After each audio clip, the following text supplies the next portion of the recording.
আসসালামু আলাইকুম।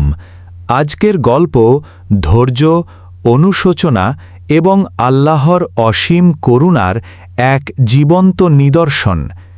এই গল্প এক মহান নবীর, যাকে স্বয়ং আল্লাহ তাআলা জুন্নুন অর্থাৎ মাছওয়ালা উপাধিতে স্মরণ করেছেন। তিনি হযরত ইউনুস আলাইহিসসালাম। আল্লাহ তাকে এক বিশাল জনপদের মানুষের কাছে পাঠিয়েছিলেন। সেই শহরের লোকসংখ্যা ছিল 1,00,000 বা তারও বেশি। তিনি তাদের কাছে এক আল্লাহের ইবাদতের দাওয়াত নিয়ে গিয়েছিলেন। তিনি তাদের বোঝালেন মূর্তি পূজা ছেড়ে দিতে, অন্যায় অবিচার ত্যাগ করতে এবং এক সৃষ্টিকর্তার পথে ফিরে আসতে। কিন্তু সেই জাতির লোকেরা ছিল একগুঁয়ে এবং অহংকারী। তারা হযরত ইউনুস আলাইহি এর কথা শুনল না। বছরের পর বছর তিনি ধৈর্য ধরে দাওয়াত দিলেন, কিন্তু তারা তাকে উপহাস করল, প্রত্যাখ্যান করল। নিজের জাতির এমন অবাধ্যতা দেখে হযরত ইউনুস একসময় ধৈর্য হারিয়ে ফেললেন। তিনি তাদের ওপর ভীষণভাবে ক্রুদ্ধ হলেন। তিনি ভাবলেন, এই জাতির আর হেদায়েত হবে না। এই চরম হতাশা এবং ক্রোধের বশবর্তী হয়ে তিনি একটি সিদ্ধান্ত নিলেন, যা ছিল তার জন্য এক কঠিন পরীক্ষা।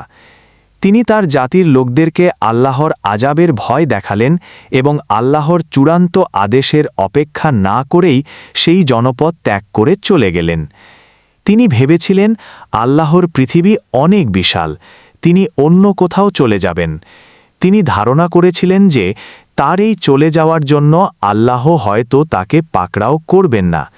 কিন্তু নবীদের সামান্যতম ভুলও আল্লাহর কাছে অনেক বড় বিষয়। তার এই অধৈর্য এবং অনুমতি ছাড়া কর্মস্থল ত্যাগ করা আল্লাহ পছন্দ করেননি। শহর ছেড়ে হযরত ইউনুস আলাইহিসসালাম হাঁটতে হাঁটতে এক নদীর তীরে পৌঁছালেন। সেখানে তিনি যাত্রী বোঝাই একটি নৌকায় জাহাজে আরোহণ করলেন। জাহাজটি যাত্রী ও মালামালে পূর্ণ ছিল। জাহাজ যখন মাঝ সমুদ্রে পৌঁছাল, ঠিক তখনই আবহাওয়া বদলে যেতে শুরু করল। এক ভয়াবহ সামুদ্রিক ঝড় শুরু হলো। আকাশ কালো মেঘে ছেয়ে গেল। উত্তাল ঢেউ এসে জাহাজে আঘাত হানতে লাগল। জাহাজটি ডুবে যাওয়ার উপক্রম হল। জাহাজের যাত্রীরা ভীত সন্ত্রস্ত হয়ে পড়ল। তৎকালীন নাবিকদের মধ্যে একটি বিশ্বাস প্রচলিত ছিল যে জাহাজে কোনো পলাতক বা অপরাধী দাস থাকলে এমন বিপদ আসে। তারা ঠিক করল সেই ব্যক্তিকে খুঁজে বের করতে হবে। কিন্তু কে সেই অপরাধী, তা বের করার জন্য তারা লটারির আয়োজন করল। জাহাজের সকল যাত্রীর নাম নিয়ে লটারি করা হলো। আশ্চর্যের বিষয়, প্রথমবার লটারিতে হযরত ইউনুস আলাইহিসসালামের নাম উঠল। লোকেরা অবাক হল। এমন একজন সম্ভ্রান্ত ও নুরানি চেহারার মানুষ অপরাধী হতে পারে না। তারা ভাবল নিশ্চয়ই লটারিতে কোনো ভুল হয়েছে, তাই তারা আবার লটারি করল। কিন্তু দুর্ভাগ্যজনকভাবে দ্বিতীয়বারও তার নামই উঠল। তারা তৃতীয়বার লটারির আয়োজন করল এবং এবারও সেই একই ফল হল। লটারিতে হযরত ইউনুস আলাইহিসসালামের নামই উঠল। তখন হযরত ইউনুস আলাইহিসসালাম বুঝতে পারলেন এটা কোনো সাধারণ ঘটনা নয়, এটা স্বয়ং আল্লাহর পক্ষ থেকে ফয়সালা। তিনি তার রবের অনুমতি ছাড়া পালিয়ে এসেছেন, আর এই কারণেই তিনি আজ অকৃতকার্যদের অন্তর্ভুক্ত হয়েছেন। তিনি নিজেই স্বীকার করলেন যে তিনিই সেই ব্যক্তি যার কারণে এই বিপদ। জাহাজকে বিপদমুক্ত করতে লোকেরা ভারী হৃদয়ে হযরত ইউনুস আলাইহিসসালামকে উত্তাল সমুদ্রে নিক্ষেপ করল। কিন্তু তিনি পানিতে পড়ার সাথে সাথে এক অলৌকিক ঘটনা ঘটল।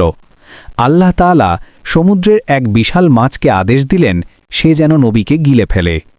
মাছটি তৎক্ষণাৎ আল্লাহর আদেশ পালন করল।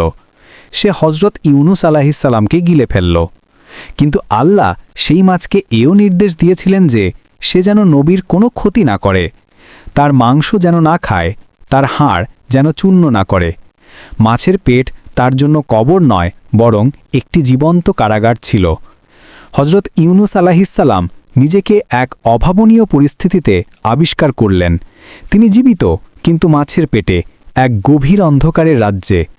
কোরআন এই অবস্থাকে বর্ণনা করেছে জুলুমাত বা বহুবিধ অন্ধকার বলে।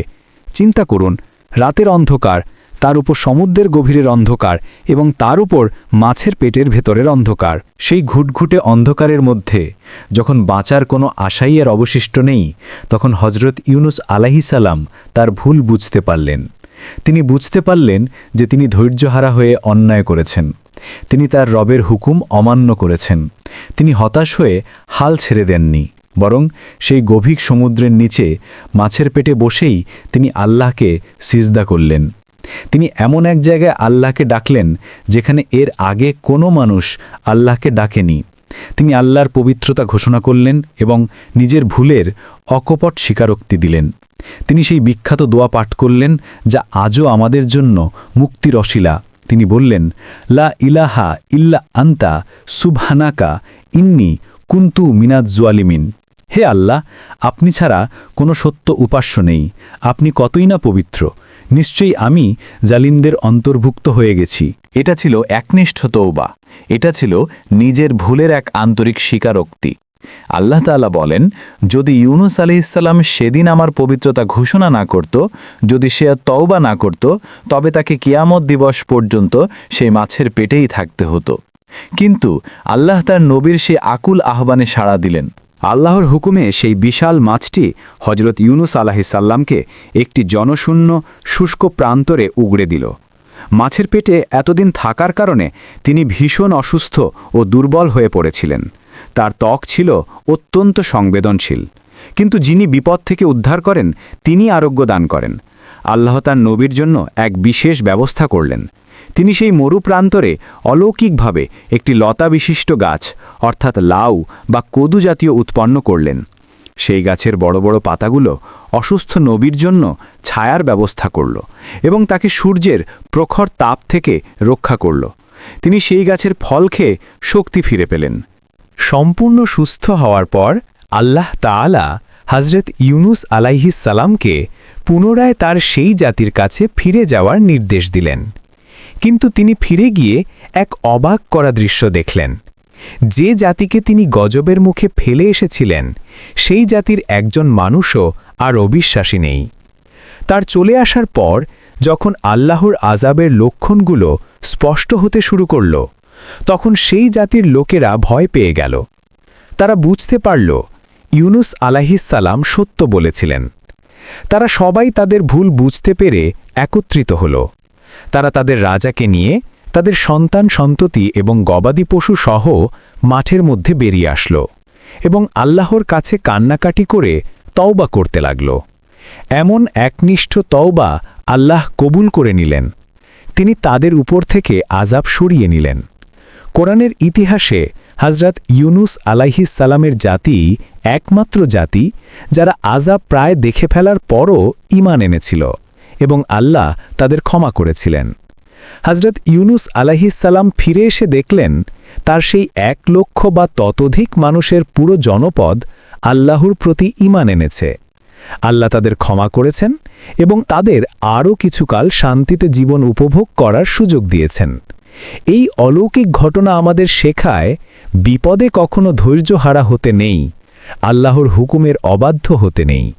আর বিপদ যত গভীরই হোক, যত অন্ধকারই হোক, একনিষ্ঠ তওবা এবং আল্লাহর পবিত্রতা ঘোষণা মানুষকে সেই বিপদ থেকে উদ্ধার করতে পারে। কারণ আল্লাহ নিজেই বলেছেন, আমি এভাবেই মুমিনদেরকে মুক্তি দিয়ে থাকি।